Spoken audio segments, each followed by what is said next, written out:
Los días del mes de marzo ha dejado muchas noticias, dejando como decimos noticias que tienen que ver con la banca y sus efectos para el consumidor. Vamos por partes. La banca se enfrenta a un nuevo varapalo con el dictamen del Tribunal Supremo que considera una práctica de usura las tarjetas de crédito revolving con intereses desproporcionados. Tarjetas que ofrecen modalidad de pago aplazado y suponen para los clientes intereses muy superiores a los del mercado. Pero no ha sido el único revés al que se podría enfrentar la banca. El Tribunal de Justicia de la Unión Europea cuestiona la validez de las hipotecas ligadas al IRPH, la considera una cláusula abusiva y deja en manos de los jueces españoles analizar los casos si empiezan a producirse reclamaciones. Pues precisamente vamos a valorar esta nueva situación, sobre todo para los consumidores, y lo hacemos con Carolina García, que es abogada. Carolina, ¿qué tal? Muy buenos días. Hola, muy buenos días, Carolina, bienvenida. Gracias. Bueno, vamos por parte, por estas noticias que se han generado en los últimos días, precisamente hablando de las tarjetas revolving. ¿Qué son? De que aunque ya en su momento hablamos de ellas, ¿qué son? Y, por ejemplo, ¿cómo saber que tengo una? Porque igual la tengo y no lo sé exactamente. La tenemos todos. Todos tenemos una tarjeta revolving. Revolving, los abogados muchas veces utilizamos palabras extrañas, pero básicamente un revolving es que todo ese dinero que yo pago vuelve a estar a mi disposición para volverlo a usar. Si yo pago 100 euros, pues vuelvo a tener ese saldo disponible y la tarjeta está en continuo movimiento. El crédito que tengo está en continuo movimiento.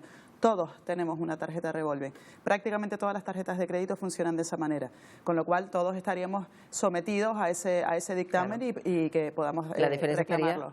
En el tipo de interés, cuando hablamos de una... Claro, claro, entidades como Wissing tienen intereses muy altos y se les ha declarado que tienen usura y la consecuencia es la nulidad del contrato y simplemente se devuelve el principal, pero no hay que pagar intereses. Bueno, se estima que se vulnera la ley de represión de la usura de 1908. Sí. Hay que incluso remontarse a esa fecha para aplicarla, ¿no, Carolina? Sí, la usura de toda la vida. O sea, todos sabemos lo que es la usura y pensábamos que desde estamentos más privados pues no se iba a poder hacer de esta manera, pero sí, se les aplica la usura y se anula el contrato. Lo que pasa es que no lo parece porque están vendiendo este tipo de tarjetas de una manera muy, pues, sin control, hasta cierto punto. Lo hablamos con Adicae hace una semana.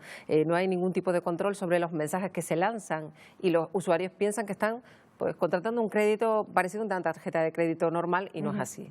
Efectivamente, aparte de la usura, también como cualquier otro contrato con consumidores están sometidos a las mismas normas que todos los demás, se tienen que comercializar de manera transparente y se tienen que cumplir los criterios de publicidad que no sea engañosa. Y uno de los grandes problemas de estas tarjetas es que pese a que las entidades están obligadas a exponer cuál es el TAE que nos van a aplicar, muchas veces no lo hacen y de esa manera no podemos comparar un producto con otro. ¿Y a partir de qué porcentaje se considera que caen en usura? Esa es la gran pregunta. ¿Vale? Porque estas tarjetas ya se habían anulado en el 2015, no es la primera vez que el Tribunal Supremo se pronuncia sobre ellas. Pero en aquella época los tipos de interés que publicaba el Banco de España eran de manera diferente y las entidades estaban defendiendo que a partir del 2010 se tenían que aplicar otros parámetros de comparación diferentes. Entonces el Tribunal Supremo les ha dado la razón en cierta medida, diciendo que se tienen que comparar con el tipo medio de las tarjetas de crédito, pero también ha dicho que el parámetro ya no va a ser el doble, que era el que se estaba aplicando hasta ahora, sino con que supere un 6 o un 7% ya serían usura, con lo cual hay que analizar caso por caso, ver el tipo medio que estaba aplicable en ese momento, compararlo con el que tenemos en nuestro contrato y si se supera ese 6% como mínimo, ya estaríamos hablando de usura. Claro, y uno a veces se mete en este tipo de tarjetas pues porque piensa que quiere un bien en particular o quiere pagarse unas vacaciones, uno se les vende de tal manera que dice, bueno, me doy el capricho que ya lo iré pagando cómodamente. El problema es que no es así, es que para hacernos una idea, Carolina, o sea, uno a lo mejor pide 1.000 euros y ¿cuánto puede llegar a pagar? Pues más del triple.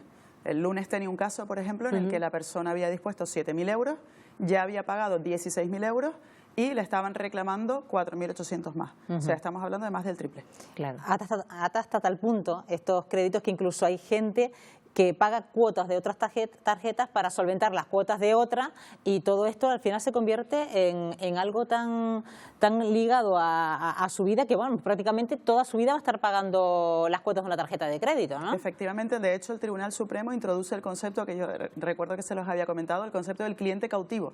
Es decir, llega un momento en el que es imposible que puedas pagar todo lo que has dispuesto y empiezas a utilizar otros productos que son igualmente tóxicos para pagar esta deuda y al final nunca puedes salir de ese bucle. Hablaba hablabas de ese cliente, con ese caso que nos has dado el ejemplo, ¿qué puede hacer una persona que en este momento se está dando cuenta, pero es que yo estoy igual que esta persona que nos cuenta Carolina? ¿Se puede acudir a un abogado especializado, como es tu caso, y sacar algo al respecto, ¿no? Visto lo visto, porque hay una sentencia que sienta jurisprudencia, Sí, ¿no? reclamar, reclamar y reclamar.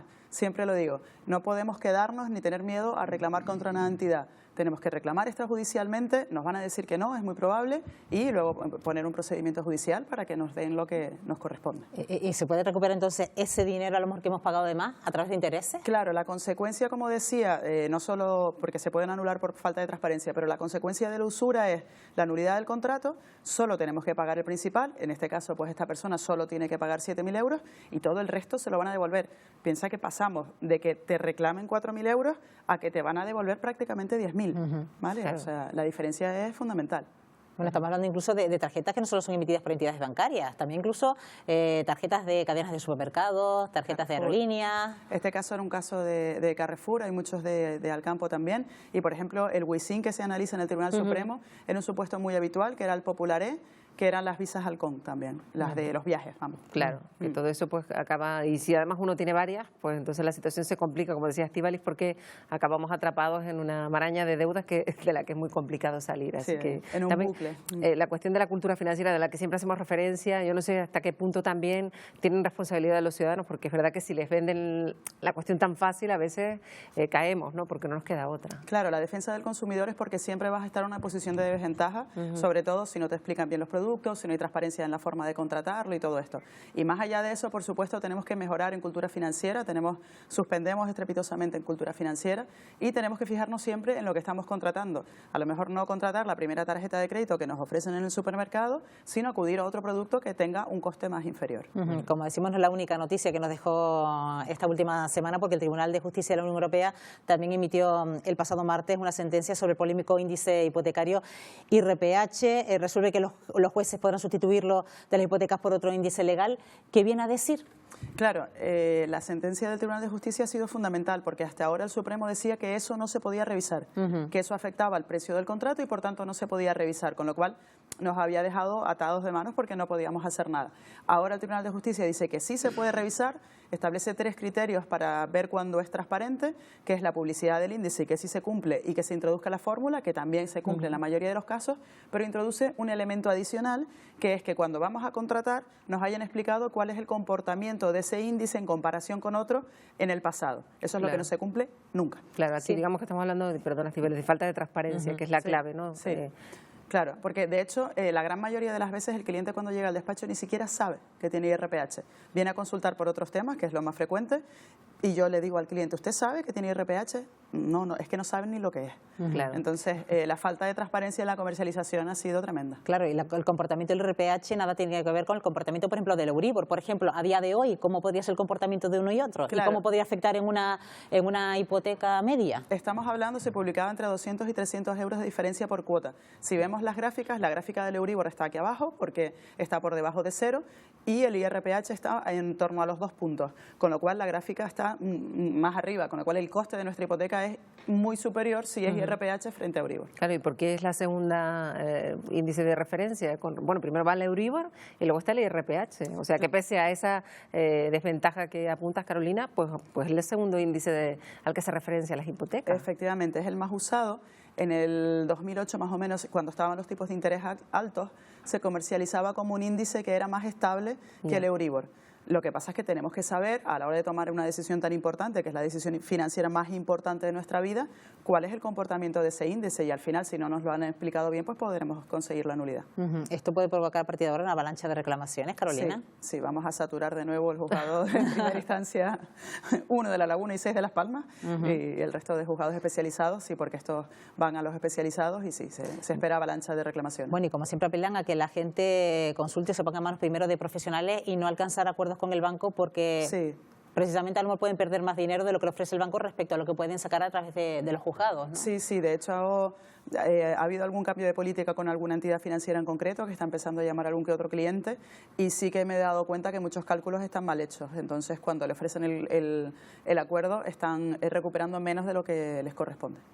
Importante, imaginamos, y ya lo has dicho varias veces, ser consciente de que uno tiene derechos, porque a veces uno se conforma o no te planteas ponerte a revisar tus cuentas, tus hipotecas, y la cuestión es reclamar una vez que detectemos cualquier problema. A lo mejor es asesorarse, y ahí, porque en muchos casos has encontrado, los abogados especializados encuentran cuestiones que los clientes ni sabían que tenían. Encontramos siempre lo digo, si cojo una escritura de hipoteca del principio al final, no dejo viva sino 2 cláusulas. Porque dentro de los préstamos hipotecarios hay muchísimas cláusulas abusivas, no solo el IRPH, una cláusula suelo, hay muchísimas más cosas, posición deudora, intereses de demora, vencimiento anticipado, gastos, hay muchísimas cláusulas. Si no reclamamos, no nos van a devolver lo que nos corresponde. Y al final es la teoría de los grandes números. Si 100 personas no me reclaman y tengo otras 200 a las que devolverles el dinero, pues a mí me compensa. Entonces tenemos que ser conscientes y reclamar nuestros derechos siempre. Bueno, y sin embargo vemos que siempre la justicia europea quien pone a la banca española en su sitio, ¿no? Hay que esperar precisamente hasta que Europa se decida para que la banca española se ponga las pilas, ¿no? La banca española y el Tribunal Supremo, que claro. le han dado unos cuantos palitos seguidos en cuanto a los criterios que han establecido. Ha tenido que llegar a Europa a decirle que no estaba actuando de manera correcta, o sea que sí, que Europa nos está salvando en muchas ocasiones en estos temas, sí. Bueno, pues veremos cómo evolucionan sobre todo estas reclamaciones que tienen que ver con las tarjetas revolving y también con este índice, el IRPH. Carolina García, como siempre, gracias por habernos acompañado. Gracias. Buenos días. Buenos días.